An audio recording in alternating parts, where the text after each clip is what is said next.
Okay, I'm back again. All right, let's welcome Dr. Stephen Taylor as our second keynote speaker. Board certified in general psychiatry, child and adolescent psychiatry, addiction psychiatry, and addiction medicine. Dr. Taylor has over 28 years of experience helping individuals overcome addiction and co-occurring psychiatric disorders.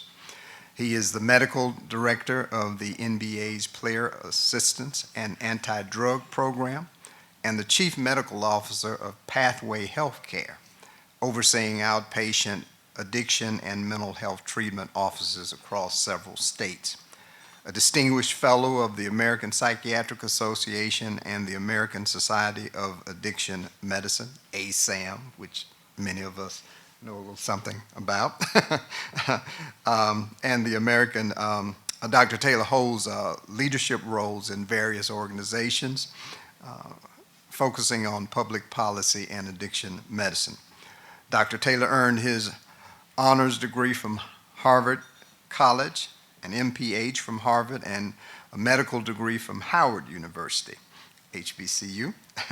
He completed residency training in pediatric psychiatry and child and adolescent psychiatry, followed by a fellowship in addiction psychiatry. Please welcome Dr. Stephen Taylor. So let me just start out by saying good morning to everybody and thank you for being here. I really want to thank Dr. Clyde Glenn, whom I met in a previous visit to Jackson, Mississippi, on behalf of my company, Pathway Healthcare.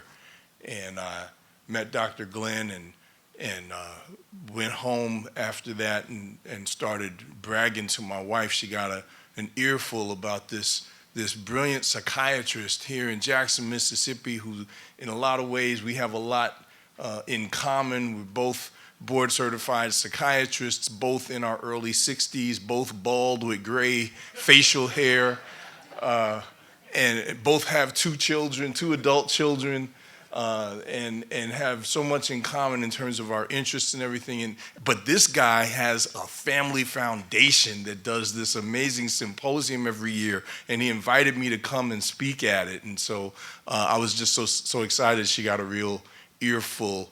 And I am really excited to be here still, and that was several months ago. So thank you for the invitation, Dr. Glenn and Dr. Beatty and all of the members of the Glenn Family Foundation. Another thing that was exciting at first was when I looked at the list of speakers and I saw that my friend and colleague, Dr. Ricky Bluethenthal, was going to be one of the speakers, because Dr. Bluethenthal and I have some history. We were both members of a writing subcommittee as part of the American Society of Addiction Medicine, ASAM, and we were part of that subcommittee that drafted what was supposed to at first be a single public policy statement on advancing racial justice in addiction medicine. And then we got into it and found that, in fact, there was so much that needed to be addressed that it turned into a public policy series, a 3-statement series on advancing racial justice in addiction medicine and beyond. And y'all just had an example of partly why that series came out to be so good, if I say so myself, because we had such brilliant folks like Dr. Bluethenthal doing the work on that subcommittee. So I was one of the co-chairs of the subcommittee, but trust me when I tell you, many smarter people than I were the reason why that series came out to be so good, and Dr. Bluethenthal is an example of it, which is why the one thing I wasn't so excited about was the fact that I was going to have to go after Dr. Bluethenthal. Dr. Glenn, you and I will have a conversation about that at some point. But that said, I am totally and completely honored to be here. I have a lot that I want to cover, and I don't want to take too long, and so I'm going to ask Dr. Beatty or somebody signal to me if I start getting to be close to the time I should end, because I do tend to go long and I don't want to go over time. I want to respect the structure of this extremely well-organized event. But I want to cover this topic on ACEs and trauma as a board certified and practicing child and adolescent psychiatrist and addiction psychiatrist. I have for years been in that space where I work in both of these areas, work with adolescents with addiction disorders. And I've been in so many settings, the guy that tries to remind people, hey, addiction is a disease of pediatric onset. Okay, people who develop substance use disorders tend to have those disorders start when they are adolescents. And therefore it makes no sense for the current situation that exists, which has existed for many decades, which is that to the extent that there are treatment services and interventions available for people, and of course that's not nearly as much as we need to have, it's far, far less available for young people, for adolescents. And that's an unconscionable situation, and yet that is and has always been the situation. And so that's a problem. So, and of course, when we talk about recognizing that addiction is a disease of pediatric onset, then we have to think about, well, how does it get started? How does this happen? And that's where we start looking at things like ACEs. And so I've become aware of ACEs for a long time and the importance of them. And so I wanted to touch on that during this presentation. I'm going to start us out with a case example. I am, as you heard, the Chief Medical Officer of Pathway Healthcare Services. It was a startup company that started up in around 2016, 2017 timeframe. I've been involved in it since 2017. And we've been opening and operating outpatient mental health and addiction treatment offices throughout several states. The main three that we started with were Alabama, Mississippi, and Tennessee. So we actually have 4 offices here in the state of Mississippi. And now we've been expanding. We have some offices in the state of Iowa. We actually have some out in California, so I'll get a chance to go out there and visit the offices that we've acquired out there in Orange County. And then we have some in the state of Texas. So we are expanding to try to help people in as many places as we can. And then part of what we do is we have a case conference where we try to look at some of the folks that we take care of and figure out how can we do things better. What are some of the issues that we're having with some of our patients, and how do we do a better job? So the case I'm about to briefly outline for you, very briefly, is one patient that one of our doctors in Tennessee took care of and decided, this was a complicated enough case and a difficult enough person that we need to talk about this person in our case conference. So let me just share this case example with you. This is an example of a 65-year-old woman. Nowadays, when I started in medical school at Howard, we were taught that when you present a case, you give the age and the gender and the race of the individual, because the race is relevant, and particularly at Howard, where we had a lot of folks with sickle cell disease and coming in sickle cell crisis and all kinds of other things, the race was relevant. Nowadays, we don't say the race anymore, but I will share with you that this was a black woman, 65-year-old divorced black woman who had one son. And her reason for seeking services, and this is interesting, this is actually something I think that we need to keep in mind. Her chief complaint, her reason for seeking services was, I spiritually need to get right. Okay, now again, this is not a patient that I directly took care of. I never met this woman. This is one of our doctors in one of our offices in the state of Tennessee. But this is what he remembers that she said to him. The first words out of her mouth when he asked, why are you here? How can we help you? So then we go through, he presented her history, her substance use history. He reports that her mom put barbiturates in her baby bottle at the age of 4. So one has to think, first of all, what was going on while she still was using a baby bottle at the age of 4? That was the first thing that came to my mind as a trained pediatrician thinking about development of kids. But putting barbiturates in that baby bottle, so you got to think about the parenting this woman went through. The drugs of choice, which is a term I'm very uncomfortable with. I know that substance use is a choice, but once you get to the point of someone having an addiction, it's no longer really a choice. But The drugs of choice for this woman were cocaine, and then prescribed opioids, which she developed such a tolerance because of such extended use of opioids that she would take 140 milligrams of oxycodone just to avoid withdrawal. Okay. She experimented with, quote, everything, that's her quote, including LSD, mushrooms, and she reported IV use of drugs in the past since age 16. Okay, since age 16, again, a disease of pediatric onset that usually starts in adolescence. So you don't forget that, okay? And then, of course, she was, and this is the way our doctor wrote it up, she was an ex-whiskey drinker. And in fact, she did, in fact, have an alcohol use disorder also. And one of the things I teach people about addiction all the time is it is not a drug-specific disease. Okay, so this lady had an addiction to opioids, but also stimulants and benzodiazepines and alcohol. All right. Previous treatment she had received was she had been prescribed Suboxone, which is the name brand of buprenorphine, and also had been prescribed methadone in the past. She had gone to a methadone outpatient treatment program, which is the only place you can get methadone, at a program called Applegate Recovery. But she left that program, left that practice due to concerns of how she was being treated.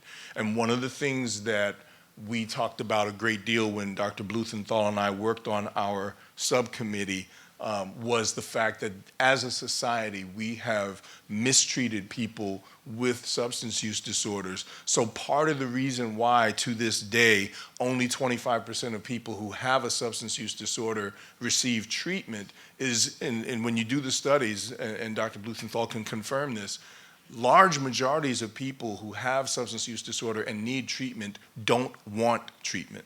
And part of that is because of the way they are treated when they are in treatment programs and treatment facilities. That's something that we as a society can change. So this woman, just to go into her history some more, she had been sexually and physically abused by her mother. So not only is the mother putting barbiturates in her baby bottle from the time she was 4 years old, she was sexually abusing and physically abusing her daughter. All right. She had endured frequent abuse by her spouse, and we all are familiar with hearing about how someone who has been abused as a child very often will end up with abusive spouses. But get this blew me away. I could not believe this. She had been abused by her spouse to the point that it resulted in 8 miscarriages. Let that sink in. 8 miscarriages, which is just unconscionable.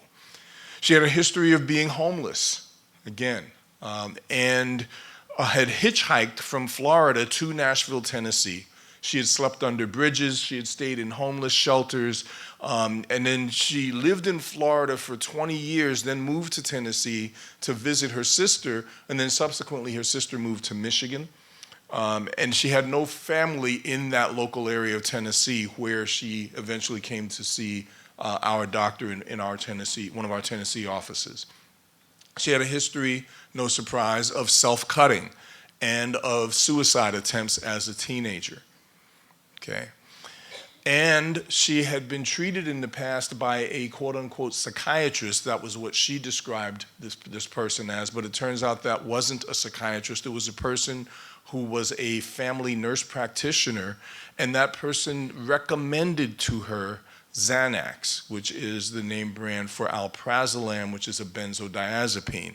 And of course, as I said a minute ago, and I try to emphasize this all the time, addiction is not a drug-specific disease. So if you have a person who is addicted to opioids or addicted to alcohol, one of the worst things you could do for that person is then start treating them with benzodiazepines, with medicines like alprazolam or clonazepam or the other benzodiazepines, because those are addictive. And as I explain to patients all the time, that's essentially alcohol in pill form. Okay. At an earlier point in my career, I was blessed with the opportunity to serve as the medical director of the alcohol detox unit, which is what we called it at the time, the alcohol detox unit at Bellevue Hospital in New York City. And some of you hearing me talk can tell that I'm originally from New York City, born and raised in Brooklyn. And in that capacity, we used benzodiazepines to do the withdrawal management of people who came into Bellevue with an alcohol use disorder, and we wanted to make sure they didn't go into withdrawal. Because people may or may not know this, the withdrawal syndrome from alcohol or from benzodiazepines can actually be fatal, as although the withdrawal syndrome from opioids feels horrible. You know, a person who's withdrawing from heroin or fentanyl feels terrible and will tell you they feel like they're going to die. Some of them would say they'd rather die than go through that withdrawal syndrome. But actually, that is not as potentially fatal as the alcohol withdrawal syndrome. And so we use benzos to taper people down systematically so that they don't go through alcohol withdrawal. So those are the last drugs that you want to prescribe for someone who is actively in addiction to opioids or benzos or anything else. And yet she was prescribed that. So this woman had not at that point had any run-ins with the criminal legal system, which is pretty amazing. And I will skip to the chase with this patient to let you know this woman stayed under the care of this physician in our Tennessee office for about 5 years. And then the last slide that he showed us when he did the case presentation for our team in our office was a slide of course, de-identified, completely de-identified, but it was a slide of her obituary. She had actually died at the age of 70. And quite frankly, it wasn't clear what she died of. She had been lost to follow-up. She had stopped coming into our treatment program. And another principle that you should know is that if you have someone with a substance use disorder, one of our main goals is to keep them in treatment. The longer we keep people in treatment, the longer we can keep them alive. Okay? Addiction is a chronic relapse, potentially relapsing or potentially recurrent illness. And the best way we keep people alive is keep them in treatment, keep them in ongoing care for that illness. She had stopped coming to our office. Our physician had made all kinds of efforts to get in contact with her. She was lost to follow up, and then we see her obituary, which he showed us. Again, de-identified, but he showed us her obituary. At age 70, she had died. And she had so many different medical illnesses and medical problems, it's not entirely clear that it was necessarily an overdose or anything specifically related to her addiction that killed her. Okay. But I shared this case with you because I wanted to highlight some of the various ways that this poor individual had been traumatized from childhood. Again, mother physically abusing her, sexually abusing her, putting barbiturates in her baby bottle at the age of 4, traumatized in her intimate partner relationship to the tune of this person beating her so badly that she had 8 miscarriages. And then, of course, what do we see? A severe, severe addiction disorder. And so that is what we need to recognize, is that adverse childhood experiences very often lead to so many adverse adult outcomes. I was hesitant to include this next group of slides in this presentation because I realize I'm coming here to speak to folks who know some of the authors of the original studies on adverse childhood experiences, folks who are experts on ACEs, but I feel like even though the Glenn family members may know all this stuff, maybe some of the rest of you may not. So I'm going to quickly review some of the information that we know about adverse childhood experiences, or ACEs. So the definition is that it's a stressful or traumatic event or series of stressful or traumatic events that occur in childhood and between ages 0 and 17 in which a young person experiences violence, abuse, or neglect, or they witness violence in the home or in their community, or they have a family member that has attempted suicide or died by suicide, or other, and I'll show you the specific 10 ACEs that were originally identified in the original study. And then aspects of that child's environment that can undermine the sense of safety, stability, and bonding, such as growing up in a household with substance misuse, mental health problems, instability because of parental separation or incarceration. So these are the 10 identified ACEs that were identified in that very first study.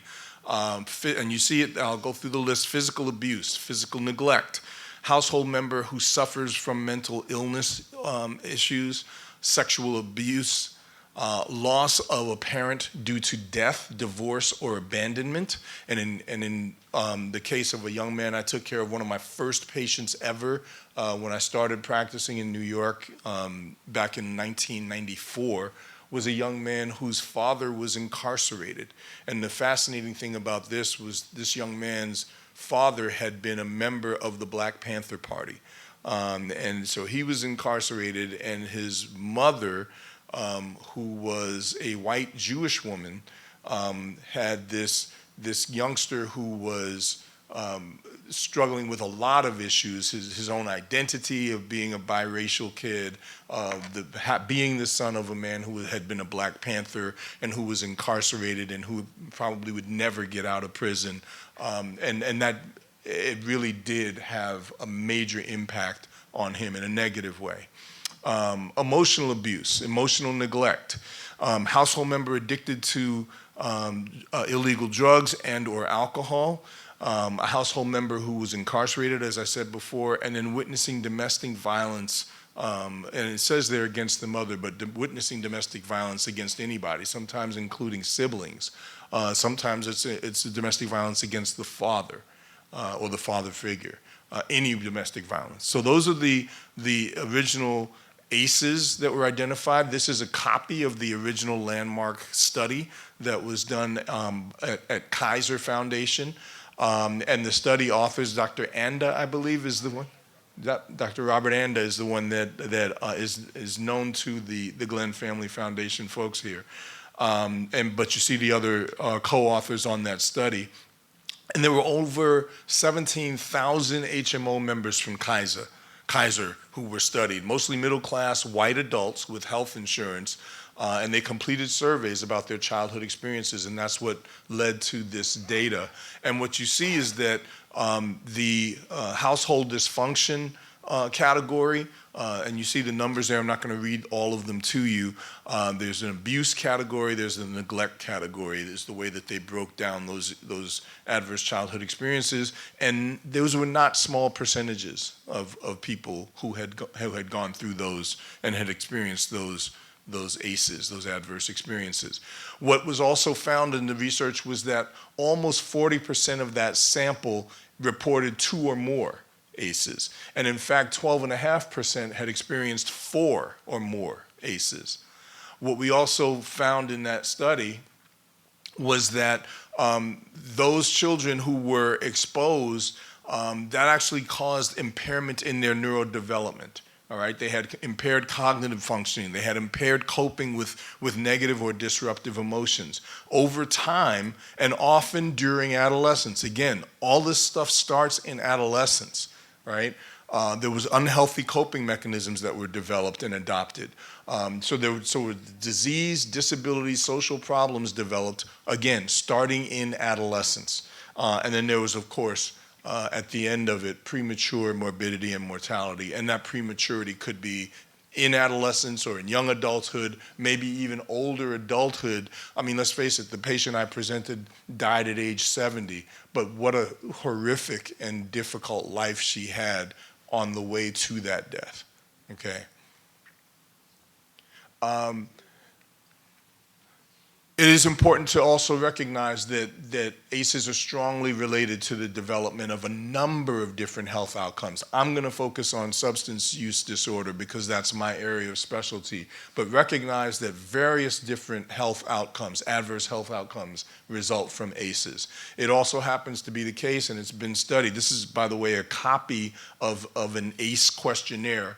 And as part of our evaluation of all of our patients in all of our offices of my company, part of our evaluation is to have our patients complete an ACE questionnaire. So we have an understanding of the ACE score of all of our patients.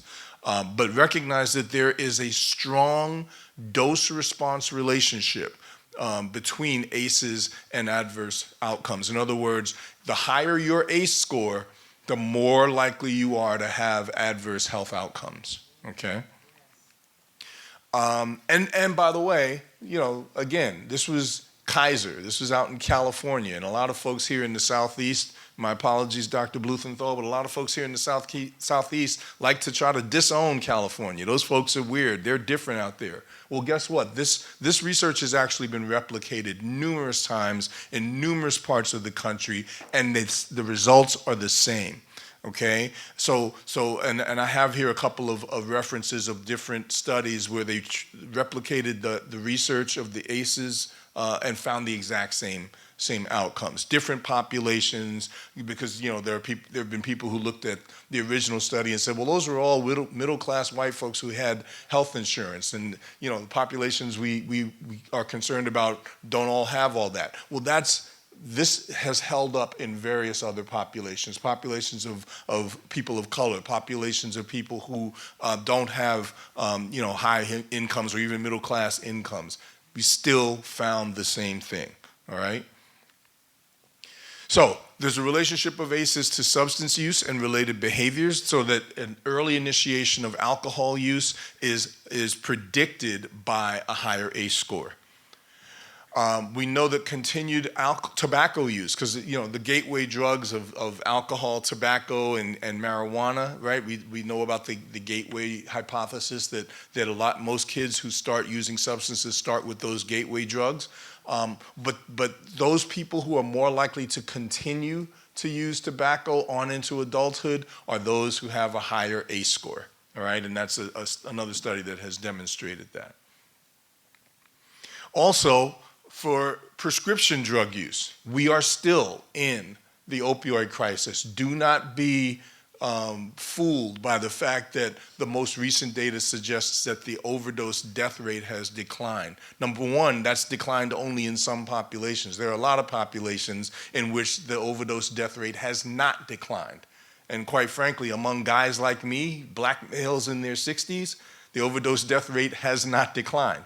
And by the way, when you talk about black males in their 60s, that's not just guys like me, that's guys like Dr. Glenn, guys like Dr. Blumenthal. We all fit into that category. Among our cohort, the overdose death rate from opioids has not declined, okay? And so we need to keep that in mind. We still have a lot of work to do. We can't exhale now that we've seen some decline in some of the figures on overdose death rates. But anyway, prescription drug use. For every additional ACE score, for every higher number on the ACE scale, the rate of the number of prescription drugs increased by 62% in this study.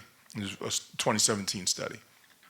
Okay, and you notice the difference, by the way. I'm a clinician. I had to write and do a research project and publish a paper in order to complete my addiction fellowship at NYU Bellevue in New York in 1996. And I published that one paper. It's in the Journal of Addiction Disease. So I have a grand total of one publication to my name, unlike Dr. Blumenthal, who has over 200. Okay, so again, Dr. Glenn and I have to have a conversation about why he would have me follow that man. But I'm primarily a clinician. I just wanted to draw that distinction. So all this research that I am sharing with you is other people's research. He stood up here and just went paper after paper that he had published, which was quite a treat. So again, children and adolescents, here's some more data on children and adolescents who grow up in households with parental opioid misuse and households in which someone has an OUD, which again, reminds you, that's one of the ACEs that we look at. That's one of the adverse childhood experiences that we look at. Look at some of the consequences that visits upon young people. They have an increased risk of mental health problems and drug use, including full-scale substance use disorder. They have an increased risk of accidental opioid poisoning. There's child neglect that's due to parental drug use, family dissolution because of parental incarceration, because, as Dr. Blumenthal so carefully pointed out, we incarcerate people when they have the illness of addiction instead of providing them treatment, which is something that we as a society have got to change. We've got to get that right. all right? Kids are, because of that family dissolution, kids are more likely to be placed in foster care, and of course, they're more likely to lose a parent because of overdose death. All of that is visited upon kids who grow up in a household with somebody who has an opioid use disorder. Research has shown that people with OUDs frequently experience neglect, maltreatment, trauma. Like I said before, 80% of patients with a substance use disorder may have experienced childhood trauma. So we, in our company, it's an understanding that any patient we take care of, anybody we see, we assume until proven otherwise that they have experienced trauma. And we focus on providing trauma-informed care, because if you're not doing that, you're not providing real substance use disorder treatment, period. I mean, it's just, that's how prevalent trauma is among people with substance use disorder. And of course, you see the numbers there among patients in treatment for OUD, specifically opioid use disorder. 47.7% reported verbal abuse, another 36% reported physical abuse, almost 20% reported sexual abuse. And that, by the way, is twice as prevalent in women versus men.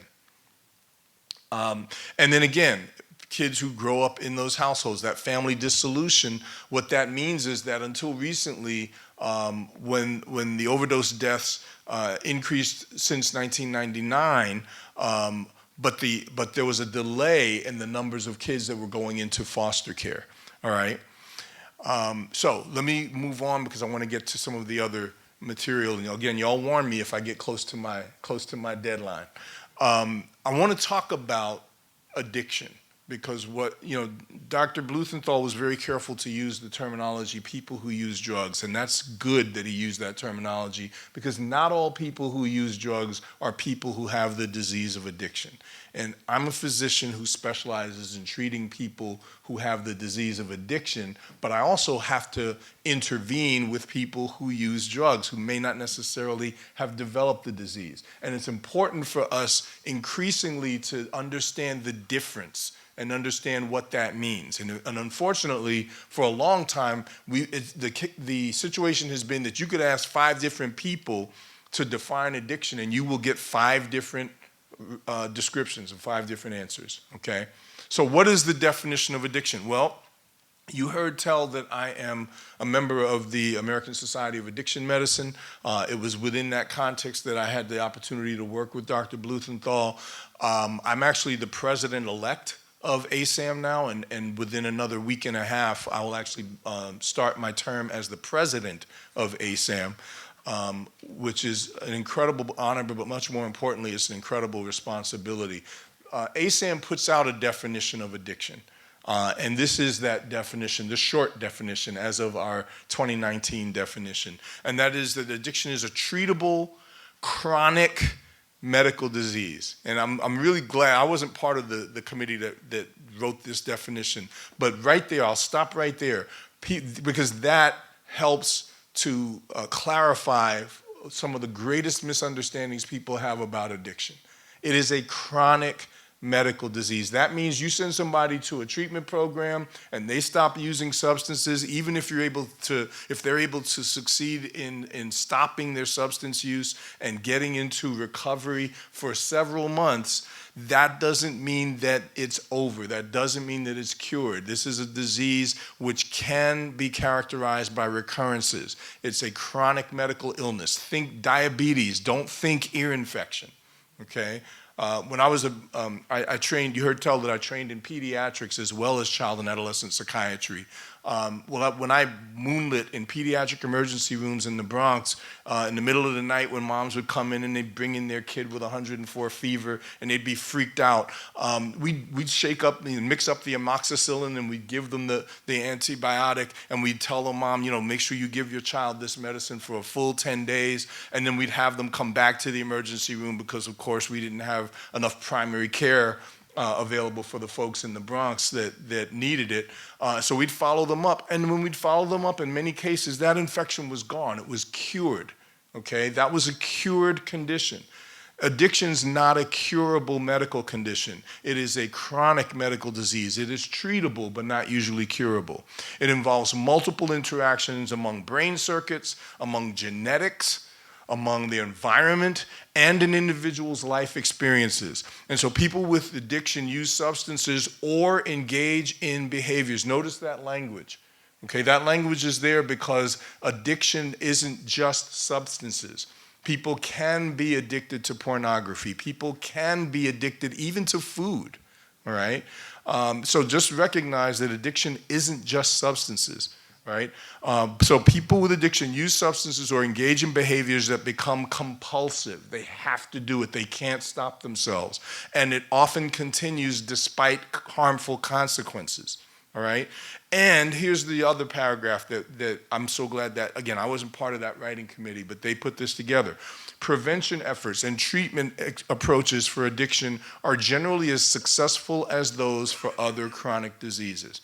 So how many people do real well with their diabetes over time? How many people do real well with their hypertension over time? Well, it's not all that terribly different from addiction, although the general conventional wisdom is that once somebody's got an addiction problem, they're pretty much hopeless. There's not much you can do for them.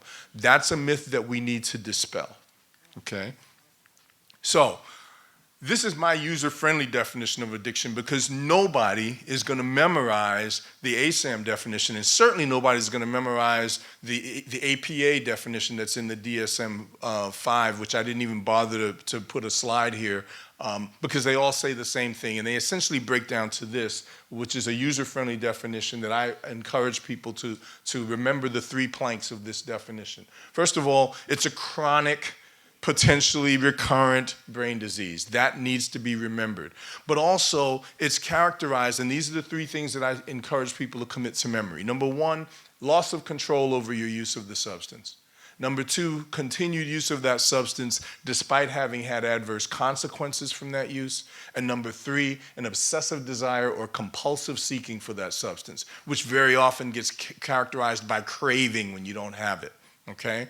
If you've got those 3 planks, you've got an addiction to a substance. And I've been able to work, again, being a child and adolescent psychiatrist, I've been able to work with 13-year-olds who already were clearly addicted to cannabis, to marijuana. And I've been able to just have a conversation with them and just teach them those 3 planks and say, think about your relationship to that weed you like to smoke. Does this describe you and your relationship to weed, with loss of control over it, continuing to do it even after you've had bad things happen to you as a result of it, and you constantly thinking about it, you constantly want it, and anytime you get the opportunity, you get it. And I've had 13-year-old kids say to me, wow, I guess I'm addicted to weed, okay? And that can be a real revelation. That can really be a breakthrough. Because once they recognize it, then they're more willing to actually work with you, all right? Again, its onset is in adolescence. I cannot hammer that home enough. That is literally the reason why I wanted to train in pediatrics and child and adolescent psychiatry, not just general psychiatry, okay? And the last point is also equally important. It's treatable, it's controllable, but it's not usually curable. Okay, so what are the risk factors for an adolescent to develop a substance use disorder? Number 1 risk factor is to have a parent who has or has had an addiction disorder. That's the number 1 risk factor. Okay, so if you want to look at a bunch, because people talk all the time about how it's normal for kids to experiment with drugs and experiment with alcohol, and I have an issue with that. I don't feel like that necessarily has to be the case. I don't think we really need to accept that as normal, but that is what we're told, right? But even if you accept that that's normal, you look at the whole population of kids at a particular high school or in a particular setting who are starting to experiment with alcohol or maybe with weed or what have you, those kids who are going to be at greater risk, most likely to go on to have a problem, are those kids whose parent has had an addiction problem, whose parent has already been in treatment, whose parent may in fact be in long-term recovery. Those are the kids that you really have to be concerned about, all right? And then, of course, early initiation. There's data that shows, and I have a reference there, that the earlier you start, for kids who start drinking alcohol before the age of 15, by or before the age of 15, that kid is 4 times more likely to develop an alcohol use disorder, okay? So when kids start early, watch out. That's going to be a problem. When did the first lady that I was telling you about, when was she injecting substances? By age 16. Are we surprised that she had a lifelong, horrific journey with substance use disorder? Not really. She was injecting drugs by 16, okay? The spectrum of externalizing disorders. So, co-occurring mental health conditions. One of the reasons I grudgingly became a psychiatrist, because I don't know about Dr. Glenn's journey, but I did not want to become a psychiatrist when I was in medical school. At Howard, we had a lot of stereotyped ideas and stigmatizing ideas about psychiatrists, okay? And I think that's the case probably in all medical schools. And we believed that the psychiatrists were the dummies that couldn't get into a more competitive and higher paying residency. The psychiatrists were the ones who were so lazy that they just wanted to sit around and interpret people's intrapsychic conflicts instead of doing real medicine, right? The psychiatrists were the ones who were a little nutty themselves and they really went into psychiatry just to deal with their own issues, right? I did not want to be a psychiatrist. I wanted to be a real doctor, but I wanted to be a doctor who specialized in taking care of people with substance use disorder. That was something I absolutely wanted to do. And so after graduating from medical school, the reason I went back to Harvard to do a master's in public health was because I was trying to figure out what other specialty of medicine should I do to be able to be an addiction specialist, because I sure don't want to be a psychiatrist. That's literally why I went back.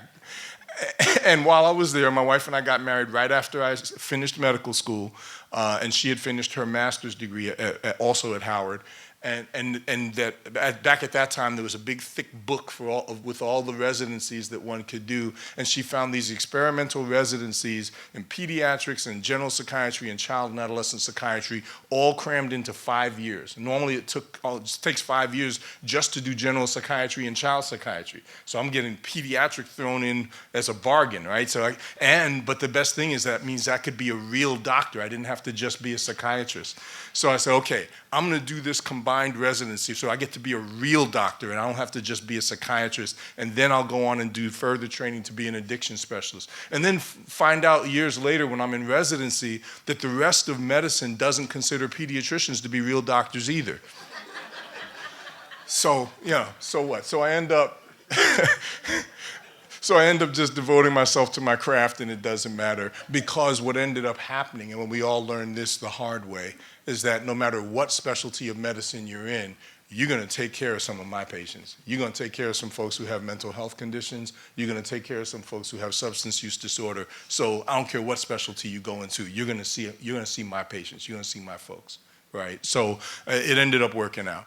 But psychiatry, the reason I ended up choosing it was because while I was at Harvard School of Public Health and I took extra classes and I went and talked to professors and I went to Boston City Hospital and I would talk to some of the ER doctors, because I knew that the ER is one place where you do see a lot of folks with substance use disorder, it became clear that if you wanted to have any chance to help somebody get into long-term stable recovery from an addiction, you'd better diagnose and effectively treat their co-occurring general mental health condition. Their major depression or their bipolar disorder or their anxiety disorder, or you have no chance of helping that person get into long-term stable recovery. So I said, okay, I guess I gotta be a shrink. And that's when I chose to do psychiatry, all right? And then of course the gene-environment interaction. Everything, my wife actually, when she graduated from Howard, she got her master's degree in medical genetics, and then went on to medical school at Boston University while I was doing my master's in public health at Howard. But what I heard from her all the time when we were dating, while we were at Howard, was how important genetics is, and the genetics and environmental interaction for medical conditions. And that is nowhere more true than when it comes to substance use disorder. So these are the risk factors. You see a young person who's got a strong family history of addiction, or especially if a parent, but even a strong family history, and then that person has started drinking from the time they're 13, smoking weed from the time they're 14, watch out. You got a youngster who's got a lot of risk factors, and you need to be concerned about that young person. So how does drug use start? Well, traditionally we think of, again, it's supposedly normal for kids to start experimenting with drugs from the time they're in high school, and supposedly it's so normal because it's considered normal because so many kids do it. But then a smaller number will go on to engage in frequent use. And then an even smaller subset will go on to regular use. And then an even smaller group, well, I'm sorry, let me go back. The largest group will do experimentation, then a smaller subset will become periodic users, and then a smaller group will become regular users, and then an even smaller subset will go on to frequent use. And then at that smallest group at the bottom of this slide will go on to compulsive or addictive kind of use, right? That's the way we generally think of it. That's the way it's generally conceived of. What I want people to remember, and when I talk to parents groups and when I talk to people all the time, the thing that you need to remember is that death can occur in any of these stages.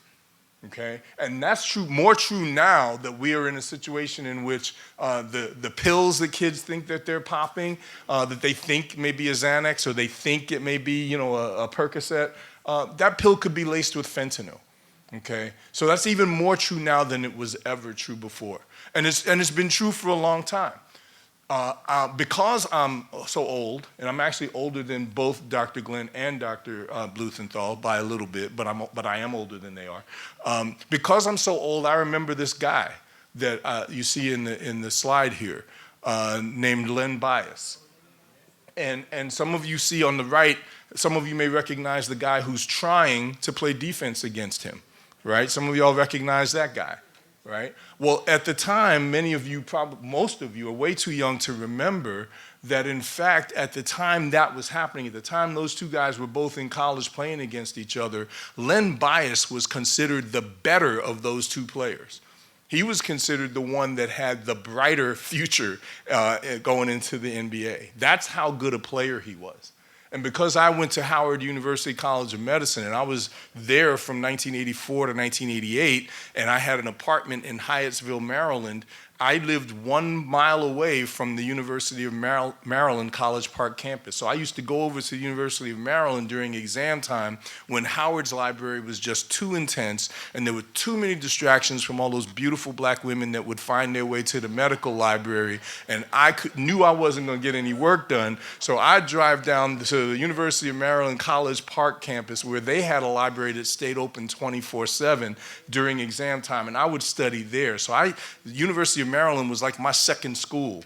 And so I was acutely aware when in 1996 they talked about this guy, Len Bias, who died of an overdose. And when the news came out that he had never used cocaine before, but it was the very first time he tried it, that he had a fatal cardiac arrhythmia and died, that blew me away. Because that demonstrated that, as I said before, anywhere along that spectrum of use, could be the very first time they experiment, it could be after many months or many years of using, anywhere along that time frame, somebody can die. And Len Bias was the example that just blew me away, that I never forgot about. And if those of you who have ever seen ESPN 30 for 30, those documentaries, they have one on Len Bias. I strongly encourage you to watch it. It's really, really incredible. So, I talked about the gateway hypothesis, but the fact of the matter is that another way that young people start using substances is that they start with what's hot. They start with what's popular among their friend group.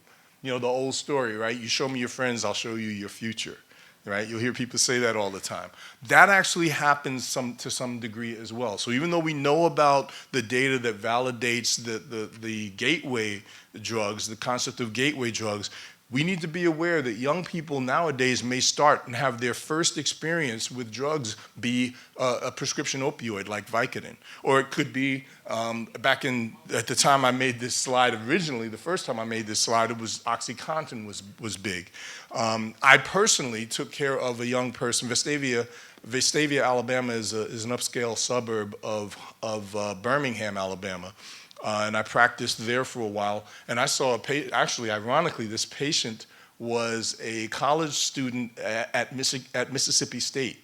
And she was home in Vestavia, and her parents had brought her home because she was not doing well in school and had developed a significant cocaine problem.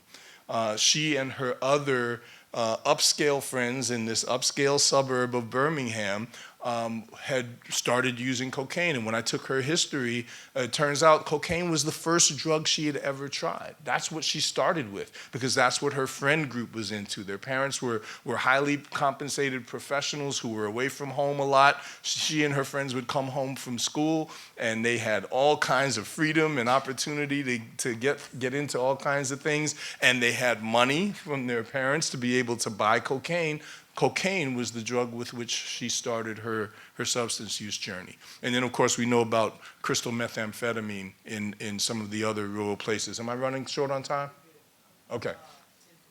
All right. So I was also asked, and I saw the objectives of this session, and so it's very clear that I was asked to talk about what promotes resilience in young people. And since I've spent a good part of my career, I also have a master's in public health. Again, as I mentioned, I spent that year after medical school doing that instead of doing residency, because I had to figure out what residency I was going to do. So I've always had this belief in prevention, that it makes sense to figure out how can we prevent people from getting involved in substances in the first place, to the extent that we can. And so I've always been very interested in this. And so I've done some studying on it. How do we prevent substance use? How do we prevent significant problems with mental health issues? How do we increase resilience in young people? And there's actually some significant data on that topic. And it's interesting. And one of the things I've come up with, and again, this is data-driven. This isn't just the way I feel about it, although you will find this to be the kinds of things that many of us think of intuitively. But family time, family structure, rituals and traditions, family values. Believe it or not, the data suggests that these are the kinds of things that can help build resilience in our kids, that can decrease their risk for developing problems with substances. So for example, family time.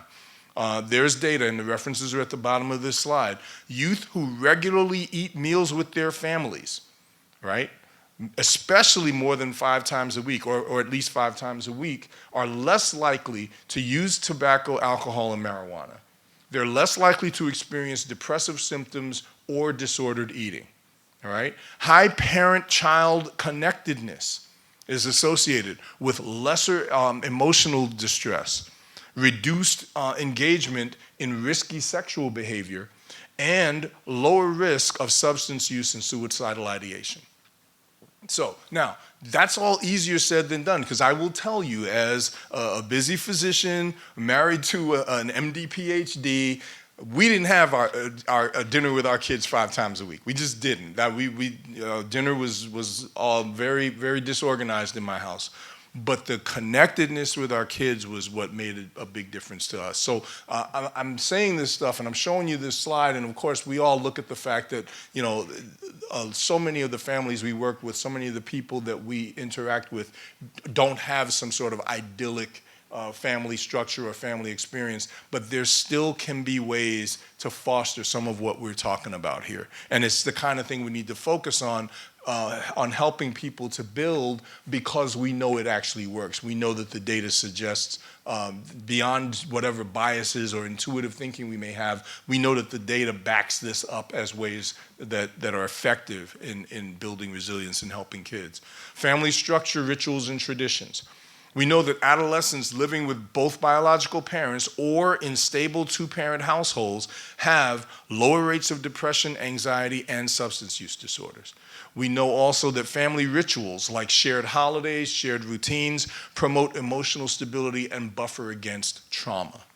Okay, so this is, again, the references are there because this isn't just somebody's bias or the way we may feel about it. There's data that backs this up. We need to be pursuing this and trying to introduce this into the lives of the young people that we work with to the extent that we possibly can.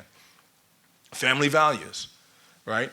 Authoritative parenting, where there's high warmth, but also clear boundaries, That's consistently associated with better academic performance, with lower levels of externalizing behaviors, and with reduced likelihood of substance use. And I don't know about y'all, but I actually grew up in Brooklyn, New York, in a neighborhood called Bedford-Stuyvesant. And for those of you who are not familiar with that, who've never heard of that neighborhood, that community, I'll bet that some of you may have heard of a gentleman named Jay-Z, right? Raise your hand if you heard of that guy, right? And some of you may have, those of you who have never heard of him may have heard of a guy named Chris Rock. Raise your hand if you heard of that guy. Well, those are my homies, all right? Those are guys that grew up in that same community, Bedford-Stuyvesant section of Brooklyn that I grew up in. All right, and at the time I grew up, it was pre-gentrification, because if you go there now, I can't afford to buy a house there, you know. But when I was growing up in it, it was pre-gentrification. It was a low-income, all-black inner-city community. All right, it was literally the kind of place where the original opioid or the previous opioid epidemic was prevalent. All right.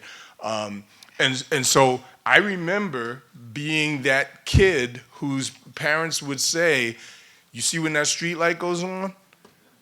You better be home by the time that street light goes on, okay? You make sure you're home. And I was that kid who, if I wasn't home when that street light came on, there were consequences, all right? This is what we're talking about, authoritative parenting. It makes a difference. Parental monitoring and communication about expectations. That protects against early initiation of alcohol, tobacco, and drug use. All right. And adolescents who internalize those family values, they are more likely to have greater resilience and lower rates of depression and substance use. Okay, and higher self-esteem and better coping skills. All right, so those family values, people throw that term around all the time. Recognize that there's real value to it, that the data actually suggests that that has an impact. Okay, I always talk a lot about this issue. So I've grown up at the time I did. I was a big Jackson 5 fan and subsequently a Michael Jackson fan. But my favorite Michael Jackson song of all time was "Man in the Mirror." All right.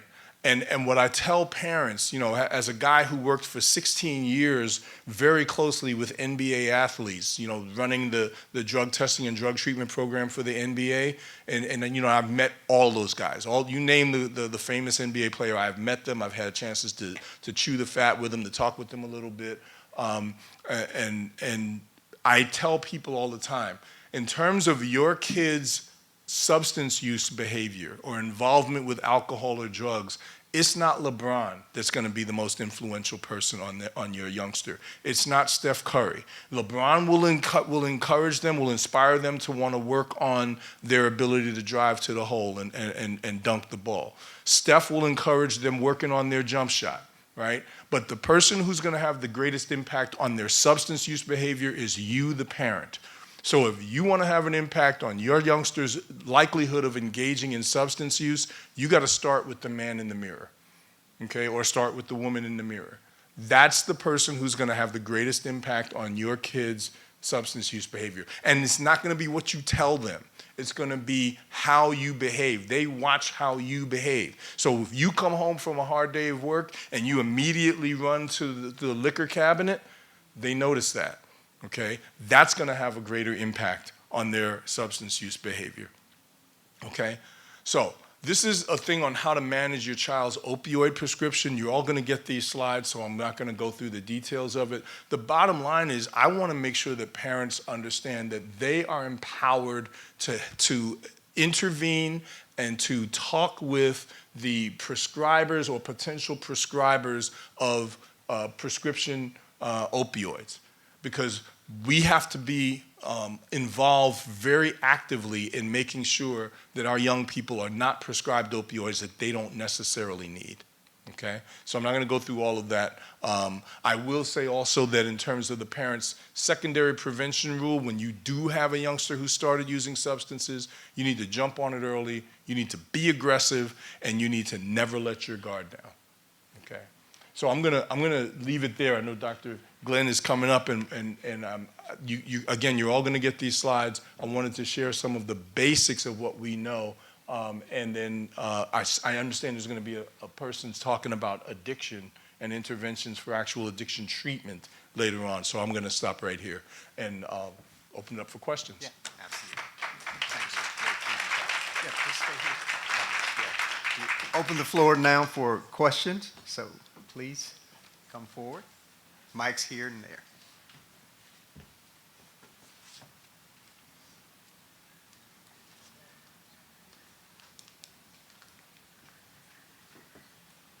Okay, I see a few people moving, but they're not moving toward mics. Are you coming? Great, excellent. Good morning. I work for CPS, so I don't have a lot of information about drug rehab, but when you mention, and somebody else may talk about this later, but when you mention about the longevity of treatment, what does that typically look like? Because I know here and there is a possibility of somebody relapsing within the first year. So what does that look like after that first year to ensure that the person that we're working with or the parent that we're working with has a decent aftercare plan? That's a great question.